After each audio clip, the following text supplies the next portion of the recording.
you're tuned to Night Nerves, where if it's scary, creepy, thrilling, or disturbing, we read it, watch it, and talk about it. I'm Sam, and today we are talking about Pin by Andrew Neiderman.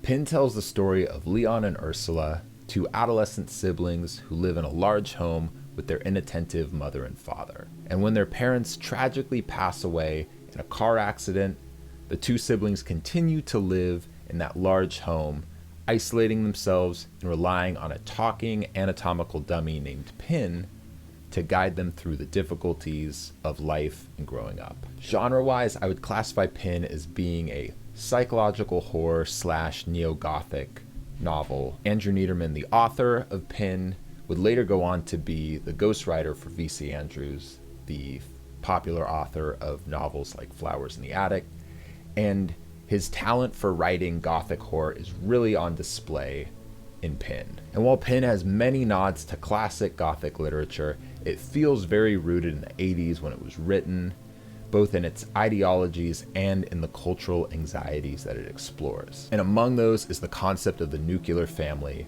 which is the idea that a family should consist of two married heterosexual parents who live in a home with their biological children. This is a concept that was originally established decades prior, but it resurfaced during the Ronald Reagan era at a time when divorce rates were shockingly high and American values were being brought into question. The family in Pin resembles a nuclear family.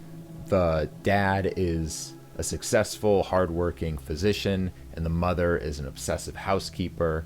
And of course, they live with their two children, Leon and Ursula, in their large home. But as we learn through Leon's narrations, they're really only a nuclear family in image alone. A great example of how detached the parents are from the children is that the children refer to their father as the doctor. They address him as the doctor, and they don't call him dad. To cope with this, both Leon and Ursula, they rely on each other for comfort and support, and through that process they develop a strange incestuous relationship which makes for a very unsettling reading experience. And when the parents pass away, Leon and Ursula make the decision, more at Leon's request, that they take Pin home from their father's medical practice and have him live with them so that he can help kind of be their parental guidance through life. This is by no means a fast-paced novel, but it's not really a slow burn either,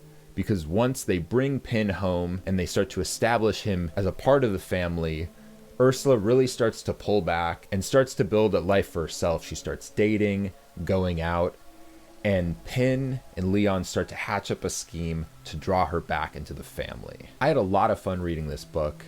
It's definitely a book I can see myself rereading in the future. It's perfect for these winter months when it's a little cold. It's kind of got a cozy winter feel to it. And there's something about it. It kind of has a timeless quality to it. As I mentioned, it feels rooted in the 80s. It has a lot of nods to classic Gothic literature.